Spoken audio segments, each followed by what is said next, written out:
The ice cream was melting in little Ruthie Johnson's hand when Captain O'Sullivan's palm connected with her face.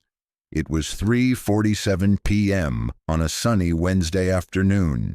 Ruthie, Bumpy Johnson's youngest daughter, had been walking home from PS 154 with two friends.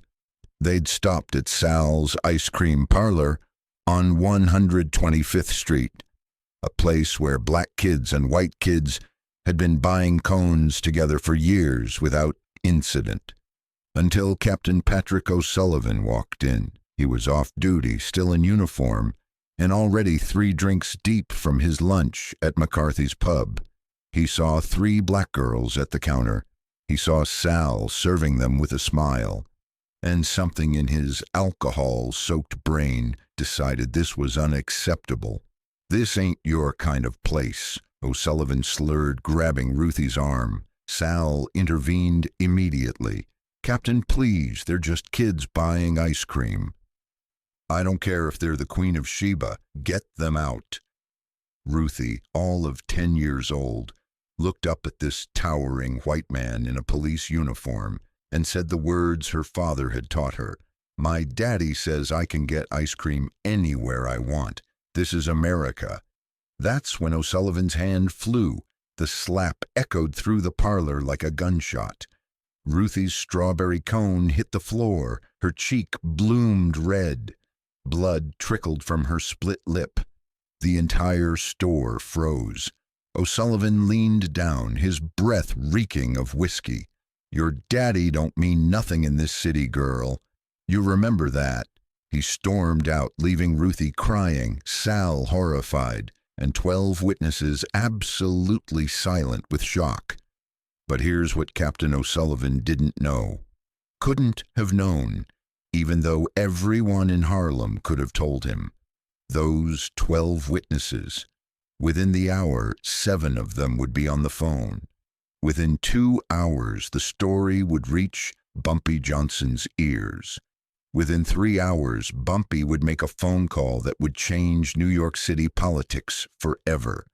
And within 96 hours, the most powerful police captain in Manhattan would be begging for mercy that would never come. Bumpy was at the Cotton Club when the call came. He was meeting with a city councilman about a property development deal, legitimate business, the kind he'd been carefully building for years. His right-hand man, Memphis Red, approached the table with an expression Bumpy had seen only twice before.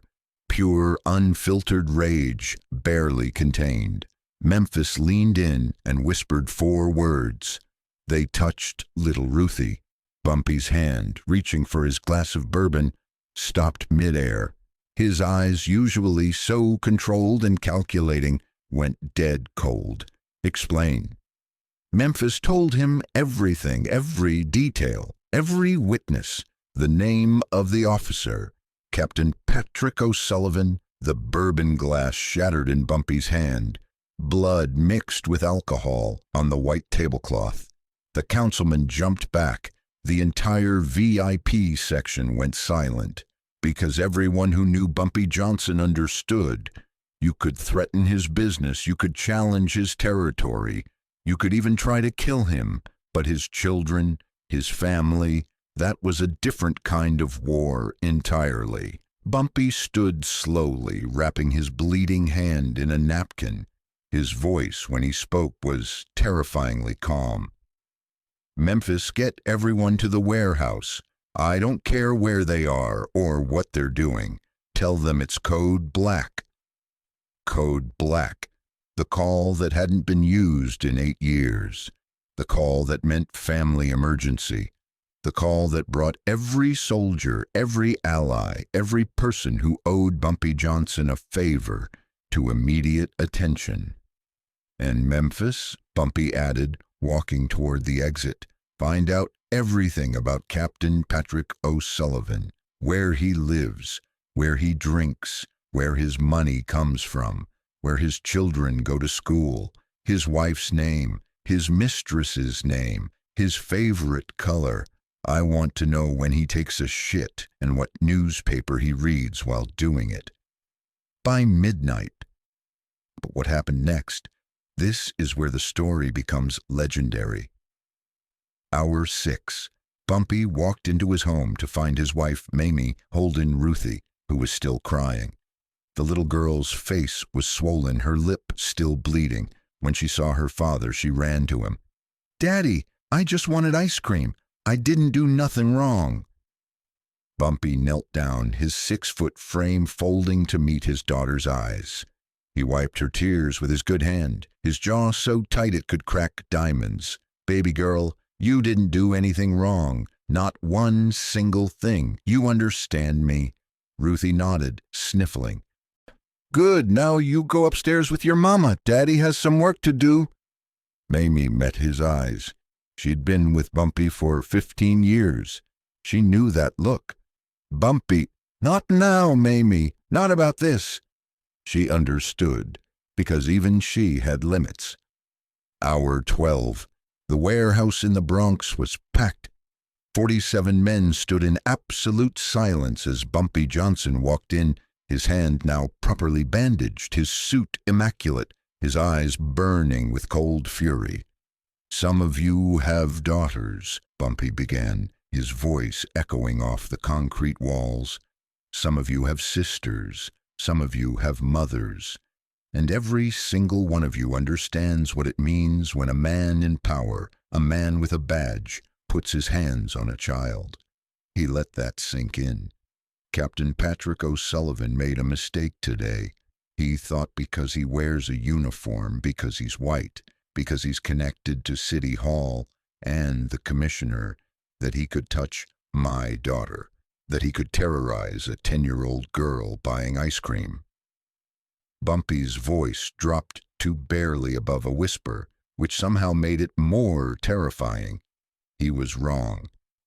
What happened next would be studied by criminal strategists for decades.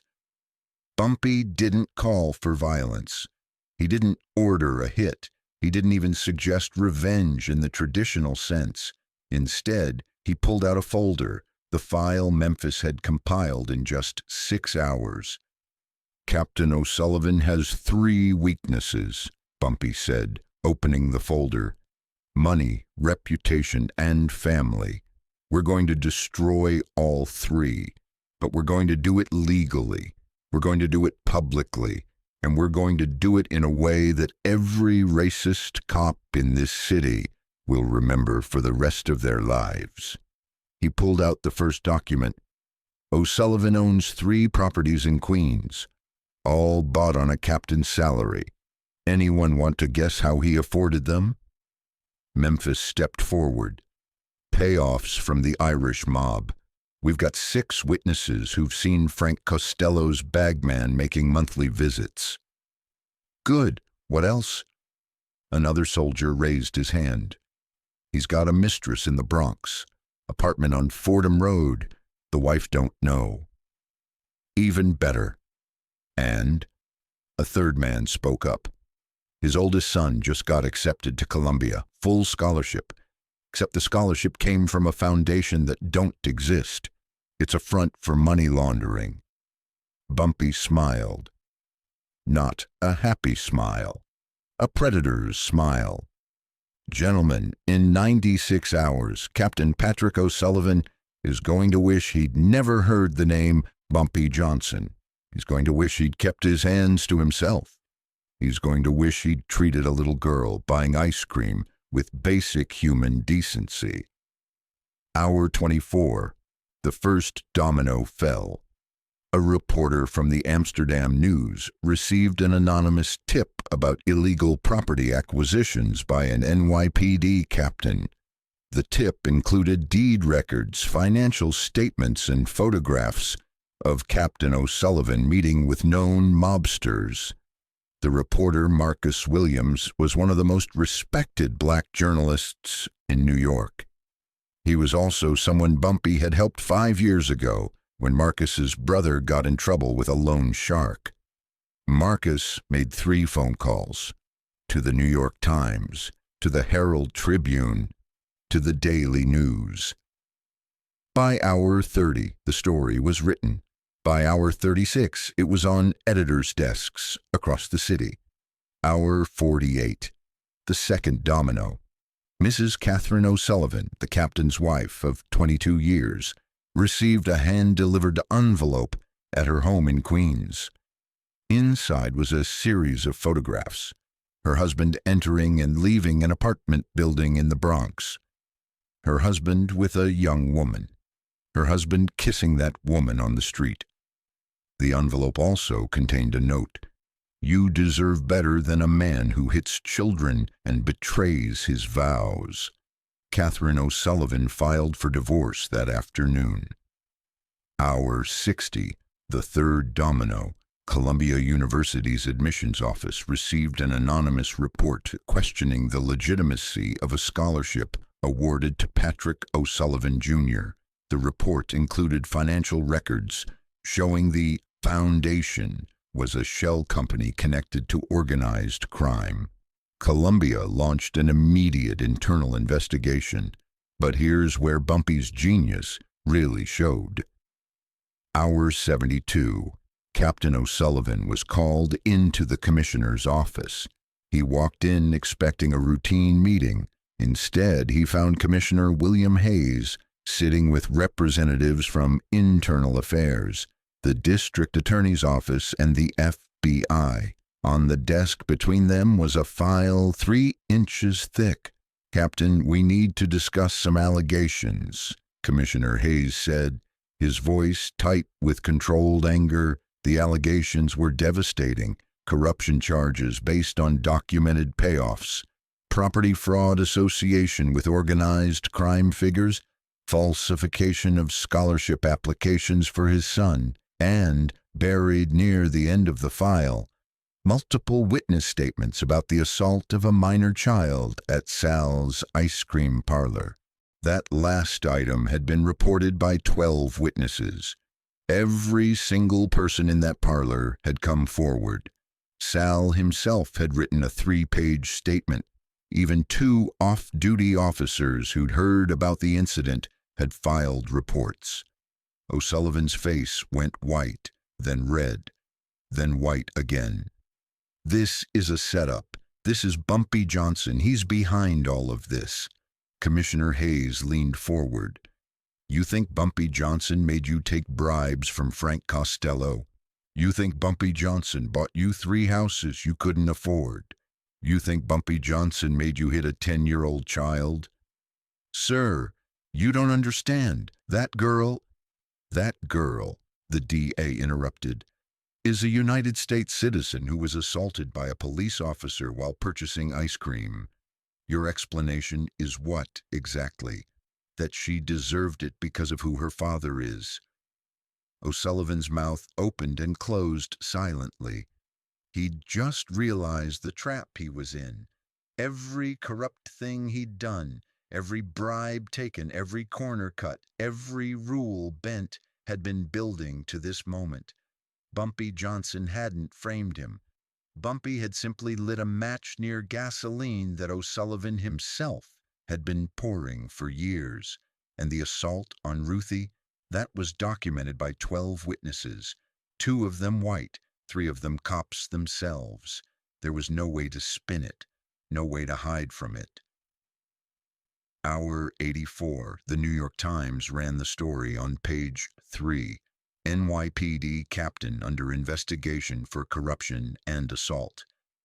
The Amsterdam News put it on the front page with a photo of Ruthie's bruised face.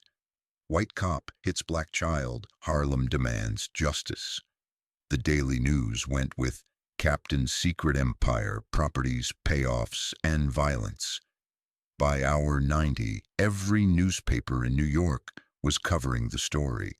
But what shocked everyone, what made this story explode beyond anyone's expectations, was what happened at hour 92. A press conference was called, not by the police department, not by City Hall, by Bumpy Johnson himself.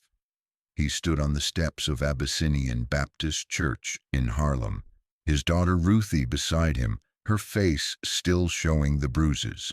Behind him stood 40 community leaders, 3 city councilmen, 2 state representatives, and Reverend Adam Clayton Powell, Jr. Bumpy Johnson, one of the most notorious gangsters in New York, was holding a press conference about police brutality and justice. The irony wasn't lost on anyone. "My name is Ellsworth Bumpy Johnson," he began, his voice clear and measured. "Many of you know who I am. Many of you have written about me, arrested me, or called me a criminal, and I've done things I'm not proud of. I won't stand here and claim to be a saint." He put his hand on Ruthie's shoulder. "But my daughter, she's 10 years old. She's an honor student. She loves ice cream and jump rope and library books. And 4 days ago, a police officer, a man sworn to protect and serve, slapped her face and split her lip because she was black and buying ice cream in his neighborhood." The crowd of reporters pressed forward, cameras flashing. "I'm not here for revenge," Bumpy continued. "I'm here for justice. Because if Captain O'Sullivan can do this to my daughter, and I'm Bumpy Johnson, a man with resources and connections, what is he doing to children whose fathers can't fight back? How many black kids has he terrorized? How many families has he destroyed?" He paused, letting the question hang in the air. "So I'm asking every parent in Harlem, every family that's been harassed by Captain O'Sullivan or officers like him, to come forward. Tell your stories, file your reports, because it's time we stopped accepting that a badge gives someone the right to brutalize children." The press conference lasted 40 minutes. By the end, 17 more families had contacted the NYPD with complaints about Captain O'Sullivan. The FBI opened a civil rights investigation. The mayor's office issued a statement promising a full review. And Commissioner Hayes, realizing his department was about to be buried in a scandal that could destroy careers and spark riots, made a decision. Hour 96. Captain Patrick O'Sullivan was arrested on corruption charges, stripped of his badge, suspended without pay pending trial. His properties were seized. His son's scholarship was revoked. His wife had already filed for divorce and was seeking custody of their 3 children. In 96 hours, O'Sullivan had lost everything: his career, his reputation, his family, his freedom. But that wasn't the end, because at hour 97, Commissioner William Hayes held his own press conference. "I'm announcing my resignation effective immediately," he said, his voice heavy with resignation. The systematic corruption and brutality revealed by the O'Sullivan investigation shows failures at every level of leadership, including my own. The people of New York deserve better. The children of New York deserve better. The commissioner of the NYPD had resigned because a gangster exposed what the department had been hiding for years. The irony was so thick you could cut it with a knife. Hour 100, Bumpy Johnson sat in his living room, watching Ruthie do her homework at the kitchen table. The swelling in her face had gone down.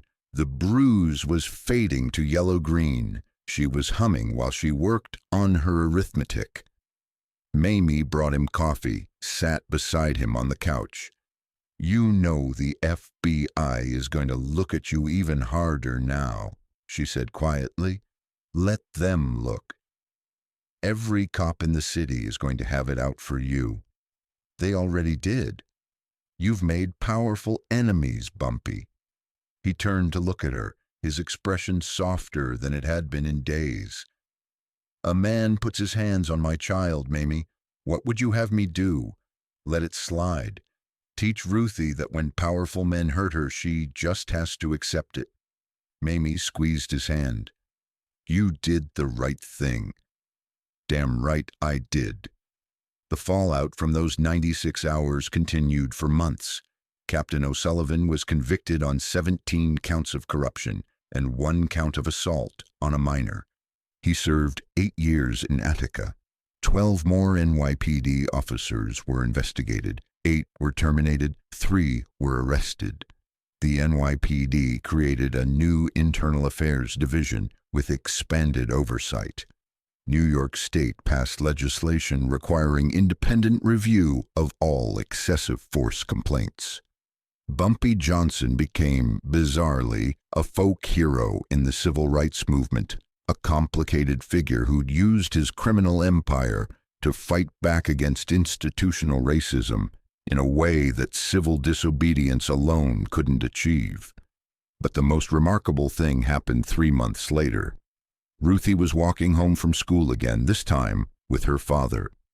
They passed by Sal's ice cream parlor. Ruthie hesitated at the door. "It's okay, baby girl," Bumpy said softly.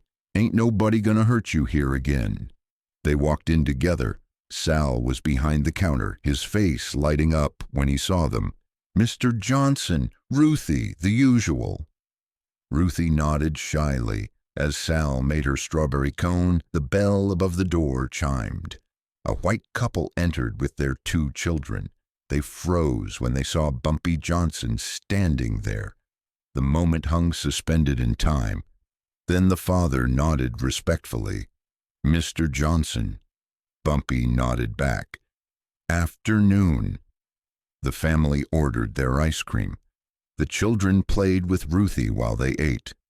And for just a moment, in Sal's ice cream parlor on 125th Street in Harlem, there was peace. Sal caught Bumpy's eye and smiled. Bumpy smiled back, because sometimes justice doesn't come from the courts or the law. Sometimes it comes from a father who refused to let his daughter's assault be forgotten. Sometimes it comes from a man society called a criminal, who understood that protecting his child meant changing an entire system. And sometimes the most powerful weapon against institutional racism isn't violence or riots or even protest. Sometimes it's a gangster with resources, connections, and the absolute refusal to accept that anyone, badge or no badge, can hurt his child without consequences that will echo through history. Ruthie finished her ice cream, completely unaware that her father had just changed New York City politics forever. She wiped her mouth, looked up at Bumpy with complete trust and love. "Daddy, can we come back tomorrow?" Bumpy knelt down, looked his daughter in the eyes, and smiled. The first genuine, warm smile he'd shown in 4 days. "Baby girl, you can get ice cream anywhere you want, anytime you want. And anybody got a problem with that can answer to me." That's the real story of Bumpy Johnson. Not the gangster, not the criminal, but the father who taught his daughter and an entire city that justice isn't just for the powerful. It's for every 10-year-old girl who just wants to buy ice cream without being hit by a cop who thinks his badge makes him God. And 96 hours after Captain O'Sullivan made the worst mistake of his life, everyone from the mayor's office to the mob to the streets of Harlem understood one absolute truth. You can touch Bumpy Johnson's money. You can touch his territory. You can even touch him. But you touch his family, you better pray to every god you know, because Bumpy Johnson won't just destroy you. He'll destroy the entire system that made you think you could get away with it. Captain O'Sullivan died in 1963, a broken man who never recovered from those 96 hours. He died knowing that he'd become a symbol, a cautionary tale told in police academies and on street corners alike. Ruthie Johnson grew up, became a teacher, and spent 40 years educating children in Harlem. She never forgot what her father did, and she taught every one of her students the same lesson. Stand up for yourself, fight injustice, and never accept that anyone has the right to hurt you just because of their position or power.